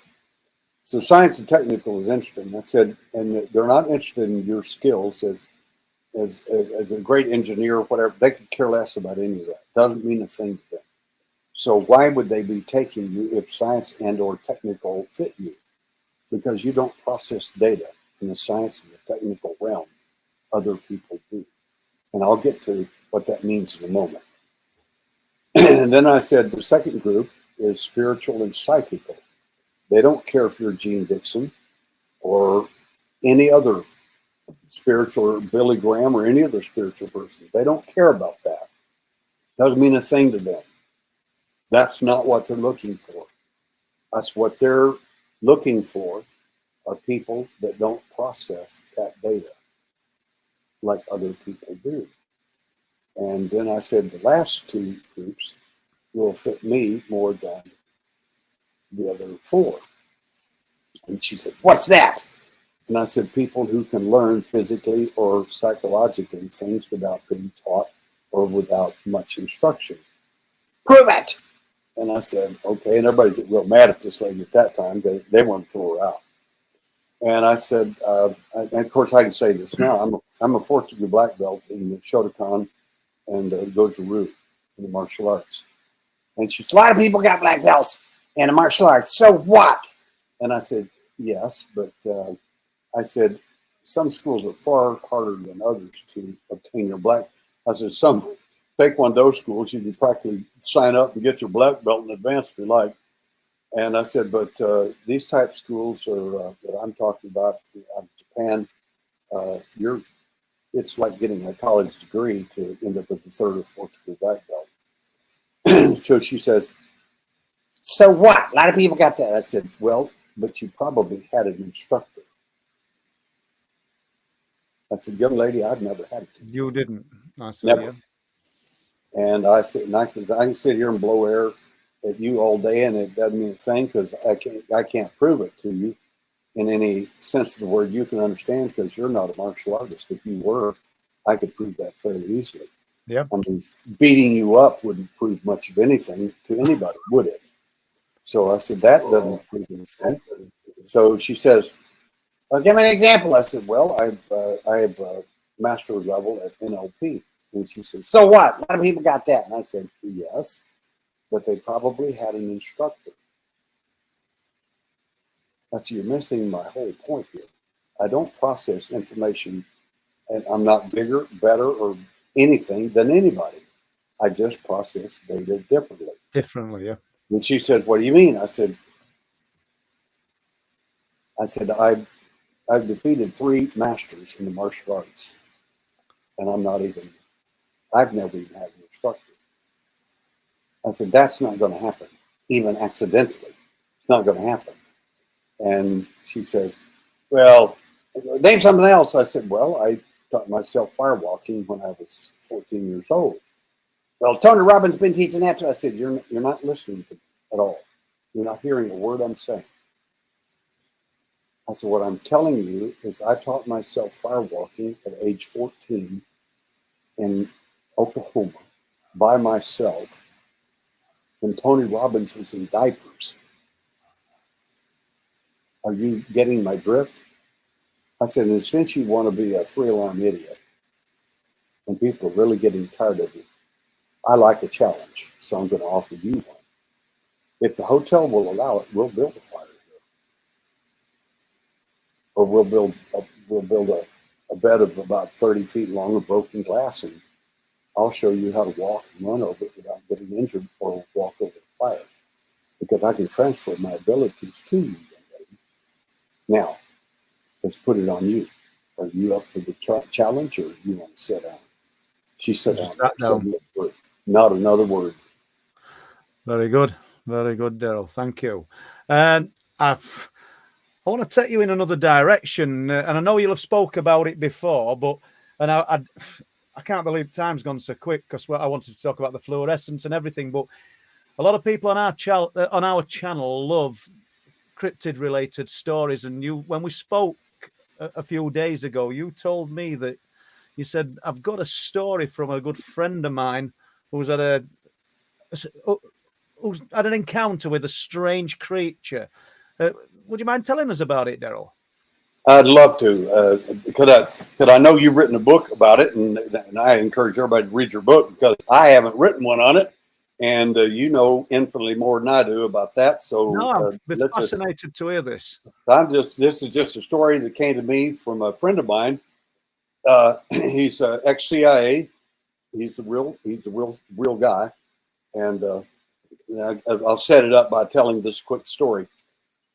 We're in in another state, my wife and I, riding with him and his wife and relative, and a cop pulls us over in the middle of the night and says, "You're weaving across the road a little bit, across the line." And young smart aleck cop, young guy, you could tell how immature he was. Now this guy's a retired sheriff. I'm ex-CIA, private investigator for 40 years. And anyway, he starts arguing with the cop, and I said, please don't do that. I do not want to spend the night in jail because you proved you're a lot smarter than he is. And he says, okay. So he just hands his license to him and says, "Wait right here, I'll be right back." And the guy comes back a few minutes later, and everybody's like, okay. And the guy's shaking. His hand is shaking as he hands the ID back to my friend. He says, "Sorry to have troubled you, sir. Have a good evening. Sorry to have troubled you. And have a good evening." And he got in the car and drove off.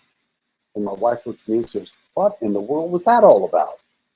I said, "He has in his private file in this state a letter from the President of the United States says, please do not detain this man for any reason."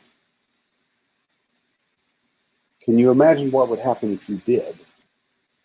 And you're a stupid cop that's first or second year out on the street, a rookie. Your career's over. I said, this guy's got more credentials than you can shake a stick at. So, having said that, painted the picture. Yeah. Thank got you. your picture painted. He's a tough guy. He said everything you were in the CIA, Daryl, he said, was right and good and just. He said everything I was. He said, I don't know whether the Lord's going to forgive me. And to my everlasting shame, he said, I wish I had never done the things I did. That's the kind of guy we're talking about. He's just a tough guy. So I said, tell me about your this story. And he said, this is the Dogman story. He said, I got to tell you, he said, this is not very flattering to me. He said, me and a couple other guys were at this location. He said, we're walking up this hill. And he said, there is something I'm looking at. He said, I can't for the life of me believe I am looking at it. He thinks about 7 foot tall, looks like a giant werewolf is what it looked like. He said, I had no earthly idea what it was or anything about it. He said, my other 2 friends took off running they ran down the hill as soon as they saw it. They were not going to. He said, I pulled my .357 out and fired and shot it. I said, what happened? He said, it jumped about 20 feet in the air. He said, by the time it hit the ground, I realized it wasn't going to be dead. And I was running down that hill as fast as I could with my pistol over my head, shooting backwards, firing as fast as I could, having no idea whether I hit it or not. And he said, I was scared and crying like a little girl. He said, I knew I was dead. That thing was going to kill me as sure as anything in the world. And he said, fortunately, for whatever reason, it quit chasing me. I got in he said they had already locked the car. And I finally got in the car. We drove off. He said, I never went back. And I said, where's the location? He said, please don't do this. And I said, I am the alien hunter. Where is the location? So he gives me the location. And he later came back to me and developed 6 special rounds for me that he thought might help. He said, I'm not sure what would take that thing down, if anything. He said, but I'm telling you one thing, it's real. I don't care what anybody says. He said, as embarrassed as I am to say it, I screamed like a little girl running down that hill. He said, I've never been so scared my entire life. Were they in a suburban setting as well, or out in the sticks? In the sticks. Yeah. And had they, did he say they were off to investigate a disturbance, or because there's three officers? No, he went there to looking for Bigfoot. Oh, really? Right. Yeah. Okay. Looks like he found a different kind of foot. Yeah. One that wanted to put it right up his backside. He said, I definitely shot it. He said, I shot it. And he said He said, the only good thing about shooting is it jumped and screaming in the air. And he said, by the time it landed, I was already running down the hill scared to death. And he said, I knew I was going to die. I could not outrun that thing. So with a career looking into the things that you've looked into, where does that sit with you? Something, because you said to him, I'm the alien hunter. Is that alien? It's certainly alien to everything we know and understand. Well, it is in that sense. The word you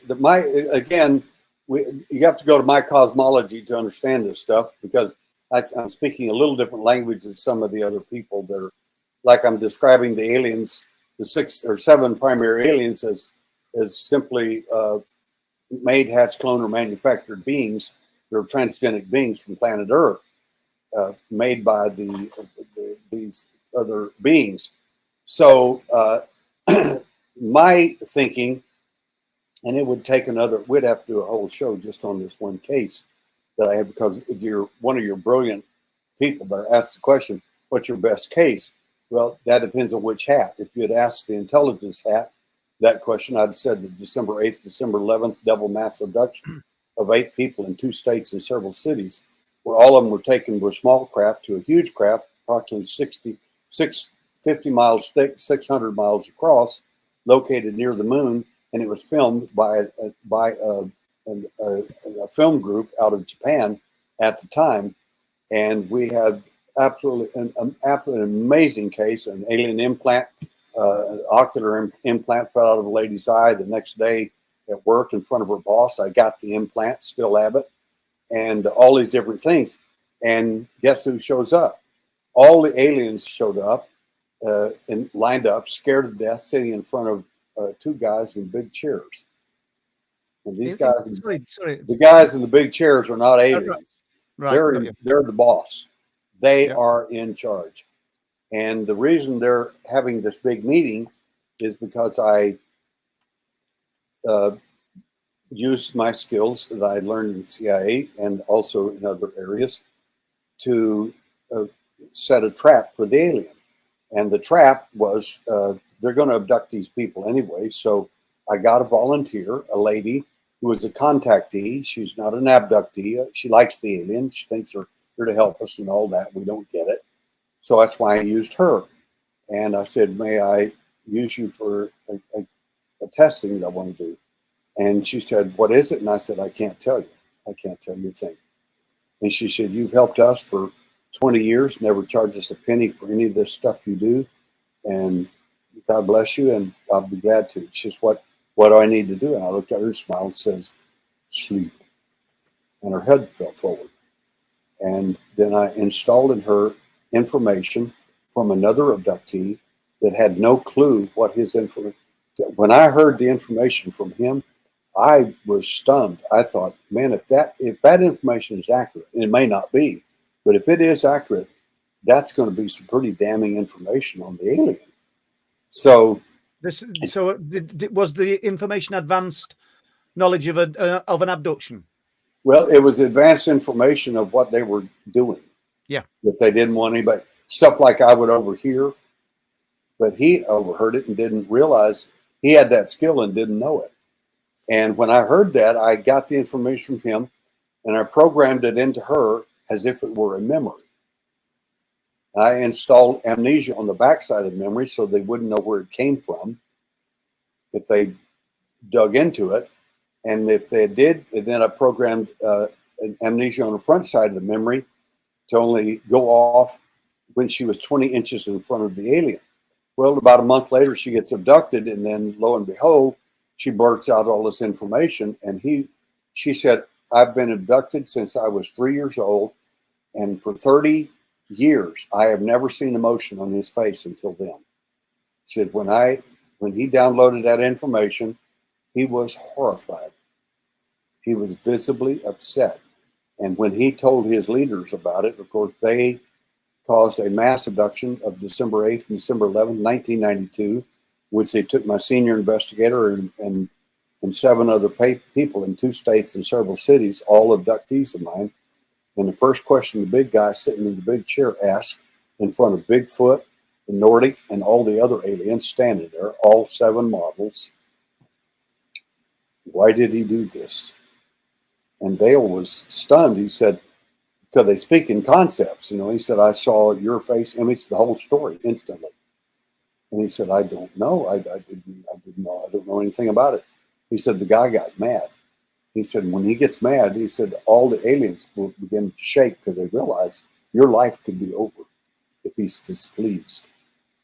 And long story short, the Nordic walked over to Dale. Dale's 6'2", and the Nordic is about 6'6", and he knelt down a little bit, face to face, eye to eye, forehead to forehead, and he looked at the big guy sitting in the big chair and said, he doesn't know.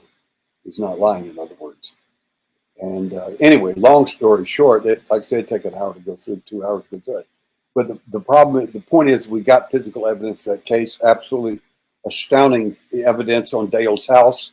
The nails pulled out of the brand new roofing, clean through the roof and everything else. The nails came out of the sheetrock where the alien walked up their stairwell to get him. Unbelievable case with unbelievable evidence. Daryl, why? And I'm sure unbelievable case. Yeah, we're almost there. I can't believe this because we've not touched on anything. You know, we'd normally have talked about the fluorescence and what I really wanted to touch on. But why not just take you out of the picture? Why have they not just removed you? Because that would have solved a lot of problems for them, wouldn't it? You remember the 7 hats I told you about? There's 7 hats. The last one is a spiritual hat. Okay. And that one is probably the one that kept me out of more trouble than you can even begin to imagine. One of the things, the alien is not spiritual. Forget that. They are not. They could care less. They probably don't know who Jesus Christ or Buddha was. They don't have a clue. Is that one of the traits that they're looking for? No, they're not. That what they're looking for is that you don't process like other people. Okay. The point is that in my last event, it was not a social call. It wasn't an abduction. They were there to take care of some business. And fortunately for me, unbeknownst to whoever's out there, God and all of that, I'm still here. Otherwise, I promise you, I wouldn't be. Yeah, excellent. And I don't know whether you froze there, Daryl, have you? No, you haven't. I think we're going to pull Les in at this point because we've 4 minutes to go, and I don't know if he's still around. Are you, Les? Excellent. Hi. 4 minutes, Les. We could ask Daryl, where can people obtain your books and get to know about the work of Derrel Sims? If they wanted to review my work, they're welcome to. Most of the information on the website at alienhunter.com is free. A lot of it is, and there's only a couple of books there you can order. You can actually get my books online in Amazon, right there in the UK, if you're interested. But the fact is that a lot of the information is free. We're putting a lot of information out there. It's new, and literally it's being uploaded per month. So there's new stuff going on all the time, and I like a lot of the information being available to people because it's about us. It's about humanity, and this is all our problem. It isn't the intelligence problem. They have their own issues. I understand that. But the fact is, someone has come a long, long way to get what you have. Yeah. And they haven't been able to do it yet, but they've tried. And the fact is, your scientists may call you pond scum and that sort of thing, but whoever's come here a long, long way doesn't see you as pond scum at all. Right. Yeah. On that sentence there, Daryl, we're going to have to wrap this show up, and thank everybody for coming into the stream. Especially thanks to you. It's been an honor and a privilege to have you on the stream. And I'm sure Paul will agree. I haven't had to do anything. Daryl's just hold the floor and just. I might just get one quick question in it. That'll be a quick answer, Daryl. Yeah, because I quite like this one. Melanie Hill, hi. Please ask Daryl, is there any significance to the crows on the image behind you?